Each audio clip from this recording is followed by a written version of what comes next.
If it was Marshall, you'd hear me say, "Hui!" somewhere in the intro. Come on, man. I said, bang, bang, bang, bang. What is that? That was a big hit. No, that's a poor example. Listen, Poor. I have the acting commissioner of police here because we're going to be talking crime. I know that two of the biggest issues that have affected Trinidadians and Tobagonians over the last, well, for crime, it's been their lifetime probably. But over the last 2 years, it's been crime and COVID.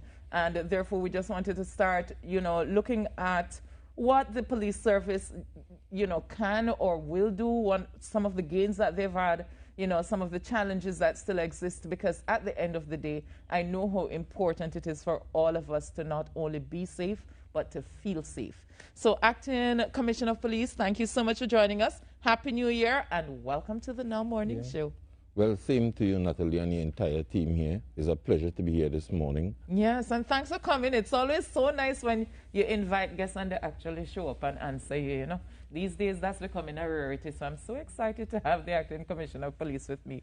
So, Commissioner, we've had a very unprecedented year in the year of 2021, even for myself. Like, things that I experienced in 2021, I've never experienced before in life. And we saw that we were able to finish the year with 448 murders, I think it is. Still not where we want to be. But what are some of the gains you think we've made over the last couple of years, especially since the pandemic? Well, in relation, I will focus on relation to the murders. During the period, we were able to really develop our investigative teams in a particular manner, so that we can, in fact, do the investigations more efficiently. You will realize that coming in the end of the year, we had solved a lot of the double and triple murders. 89 persons were arrested and charged for last year in relation to murders. And anytime I talk about murders, I tend to correlate it with shooting and woundings. The shooting and woundings, we have done well. 924 persons were actually charged in relation to shooting and woundings.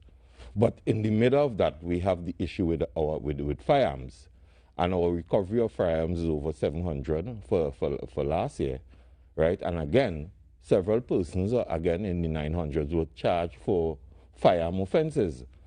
So we are getting there. We need to continue developing our investigative capacity. Our cold case unit is very, very important for us as it relates to the investigation with murders. You'll realize that when you look at the percentage, you may see around a 16% detection rate for the murders. However, when you check the data, you will see that every following year is about 20 to 25 murders are being solved in the following year. That means to say, when you look at, if I look at the previous year now, I will see around a 23% the detection rate, even though initially at the end of the year it was around 15%. We need to push, and we need to push for international standards at around 30 to 35% detection rate as it relates to murders. So again, we will be developing our cold case unit, right, with all the necessary support, the technical and scientific support, to deal with these matters. Murder investigation sometimes doesn't happen today for tomorrow. Sometimes it takes months, sometimes years, because you will see that the same way we ask persons to come and assist us and provide information, sometimes it's only when someone is arrested for some other offense and they're in prison, you find that witnesses may come forward because they may feel comfortable at that time. Yeah. So that is one of the reasons why you will see that some of these matters are being solved months and sometimes years after. Well, Commissioner, let me ask you this. What role does the judiciary and the courts play in helping or hurting cases, in solving cases? Because a lot of times we hear justice delayed is justice denied. Well, I will want to deal with the possession of firearm and ammunition and the shooting offenses, where persons over a period of time will end up getting bail because that is their right, there is their entitlement. But because we don't have that measure of swift justice that is required, sometimes it's the fault of the police, sometimes it's the way how the whole system is designed in the court. And even with COVID-19, even though we are doing virtual courts, it have slowed down things tremendously. So a lot of these matters are not being completed as fast as they should, where persons should, if they are found guilty, will go into the prison system and go through the whole process of the restorative justice approach, where they may come back out in a better way. They will just get bail and they will come back out and continue. So systematically, the police is fighting an uphill battle. We are definitely fighting an uphill battle. So apart from getting justice, in a more timely manner and, treating with the prison system, you said that sometimes it's the fault of the police in terms of getting the matters to court. For you, what are some of those things you think, as acting commissioner of police, you can do with the police officers to get them to be more responsive and be more responsible for the work that they have to do, so that we don't have that lagging or that fault with police officers in getting matters to the court? Yeah, well, we have developed a case management system, and in each division you have a case management department to deal with the management of these matters. And in fact, there will be something coming on stream with the courts, whereby the Trinidad and Tobago Police Service will now have a sort of prosecution unit that will be operating in order to deal with these matters in a swifter manner. So we have our attorneys who are police officers, and they are based in each division. We call them legal officers, and they work with the complainants to try and get these matters completed, the case files, so they will be ready for court. But we have the issue with a lot of police officers at times going on a leave, long leave. Sometimes they're out of the country. So what you plan to do about that? Because a lot of times we hear people talk about that. We hear, I was dealing with this police officer and he's out the system, and it's almost as if nobody else knows about my case or how far it's reached or what information is available. These, to me, are some of the things that the police service can tighten on that can really help in the delivery of justice, or even help with the police service and the detection of crime and the solving of crime. So as acting commissioner of police, you have the reign. What are you going to do? Right.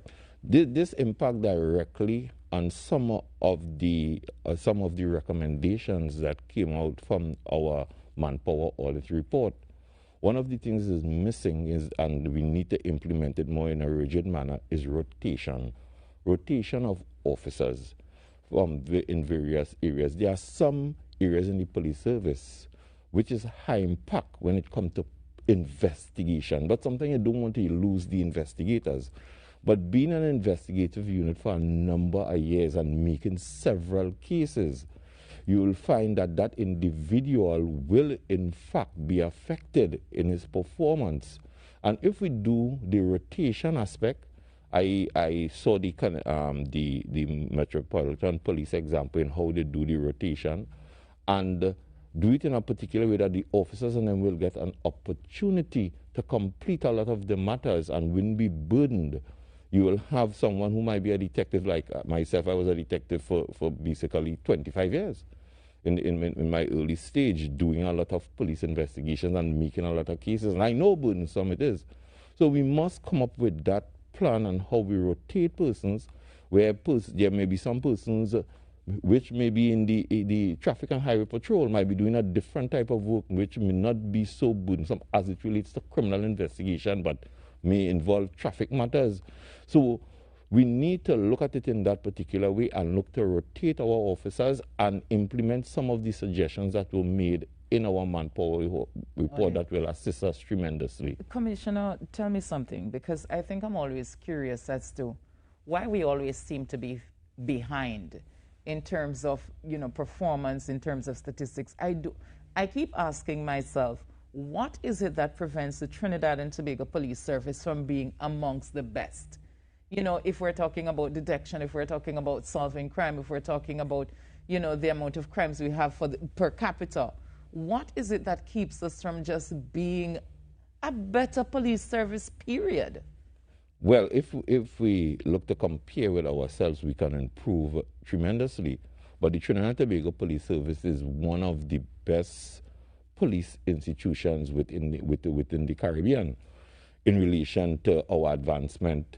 with technology, the scientific methods of fighting crime. But do we get the results, though, that, you know, if we are one of the best in the Caribbean with the technology and all of that, do we get the same kind of results to say we are one of the best where results are concerned? Well, if we just look at it in that way, you know, and all looking at the other aspects that within the environment, we will say no.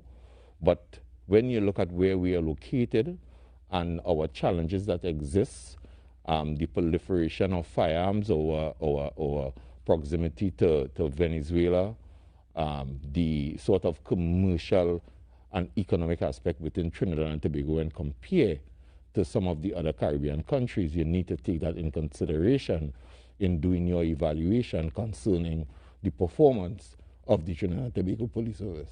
I mean, geographically, I think every country is going to have a neighbor that might have problem. I mean, Jamaica is just right below, originally Hispaniola, which is Dominica and Haiti. We don't have those problems in terms of, you know, when we talk about the borders and the proliferation of guns coming through. Yes, we have crime, and yes, we have our issues. But I'm saying I don't hear that in the discourse of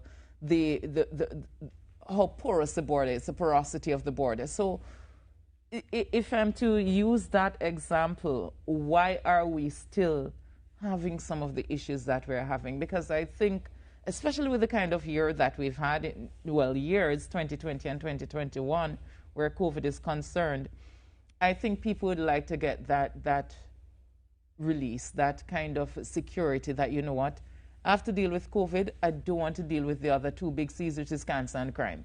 You know, so if you have to sit here this morning and give the people any kind of assurance, what would that sound like?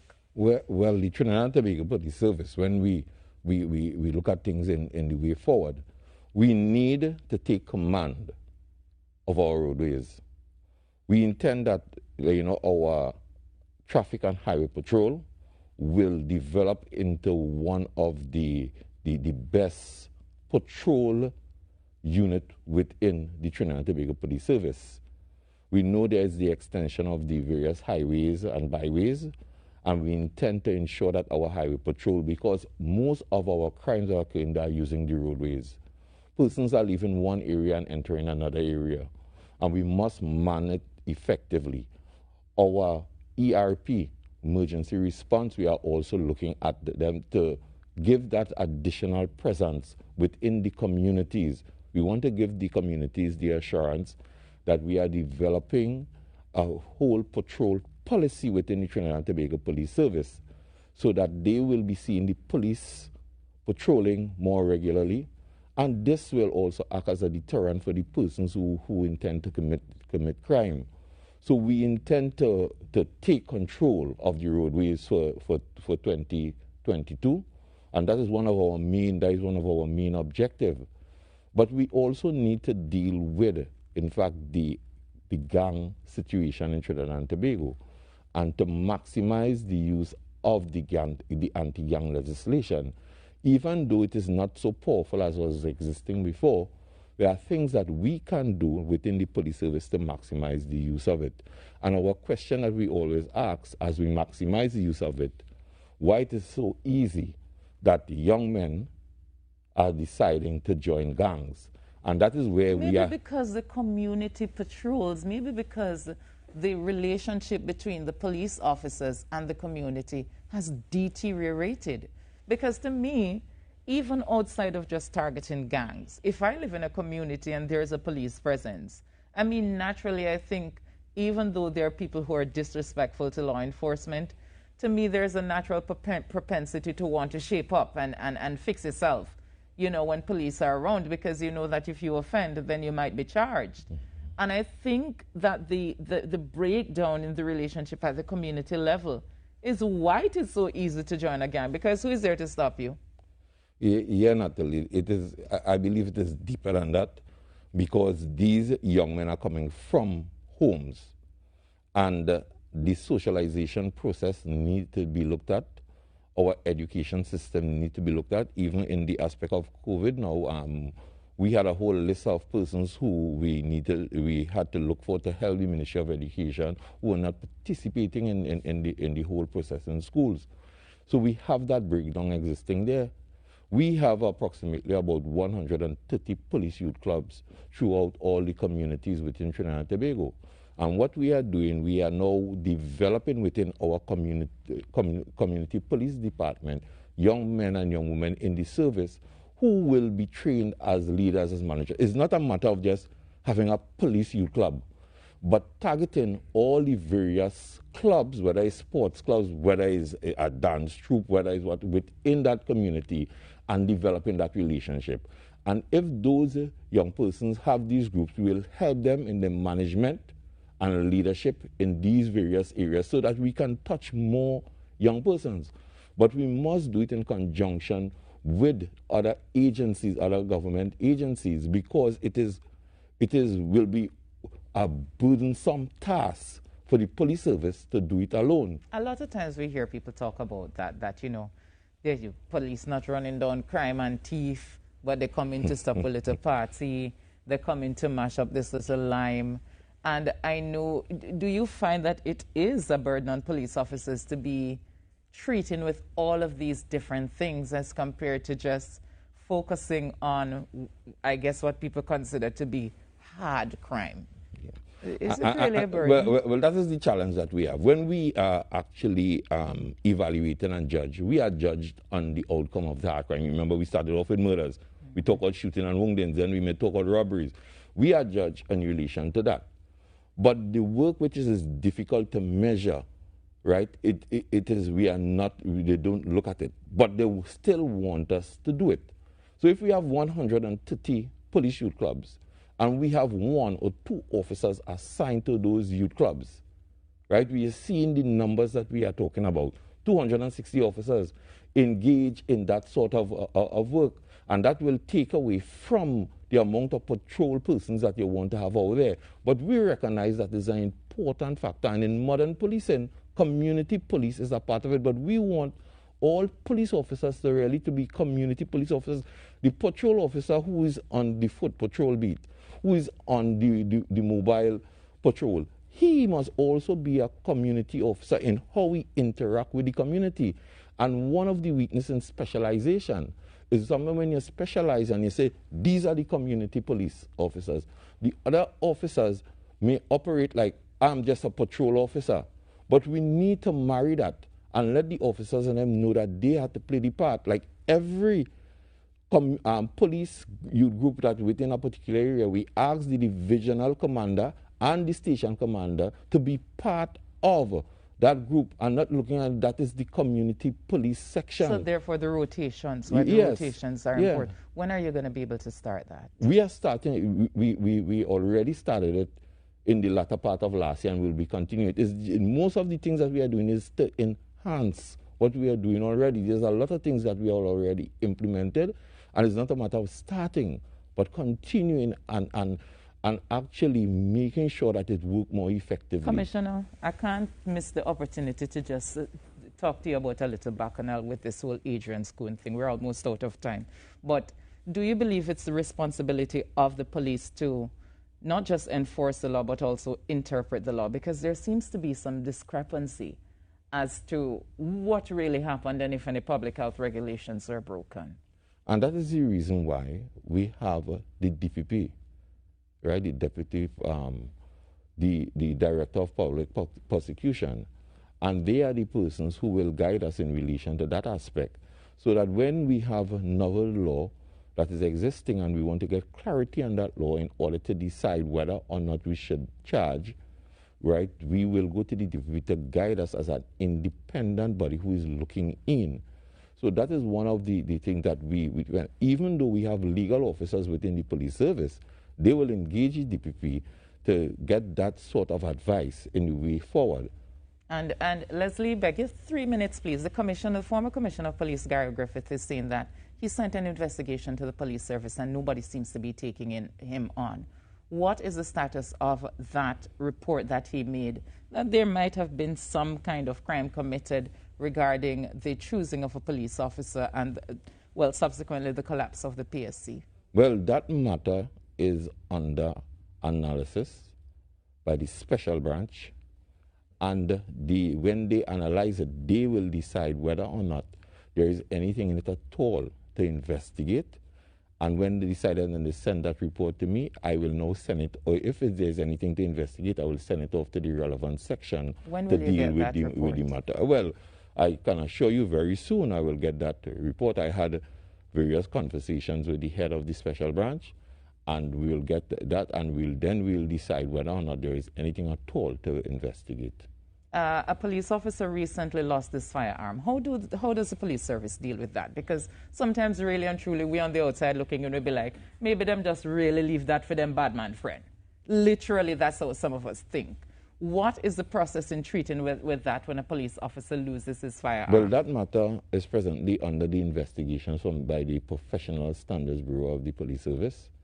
And I can assure you before the end of the week, you will hear some outcomes in relation to that investigation. If we recognize that justice delayed is justice denied, what does the police service do within its core to ensure that investigations don't take 6, 10, 50, 100 months? Right, and that is the reason why we came about with the Professional Standards Bureau.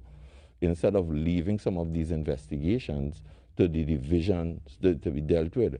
So the Professional Standards Bureau, when they start, they will get a team of persons to deal with the investigations, whether it's persons coming from cyber, from the crime scene, and they put together a team, and they will go about doing the investigation so it can be completed as swift as possible. Right. So we take the team approach to our investigations. Yeah. Commissioner, we are out of time. So finally, my last question to you is, for 2022, what can we expect from the police service? You did speak about having more patrols out there, but what else can we expect from the police service just to try to keep us safe? Well, again, we intend, as I mentioned earlier, in relation to our manpower audit report, which is the flesh and the bones, with all the various initiatives that we are having. If we don't have proper management and evaluation, what will happen? We'll just be spinning top in mud. So in spite of all the initiatives that we are talking about, the manpower audit report and the suggestions made in order to deal with all those management and other aspects will help tremendously in us going forward.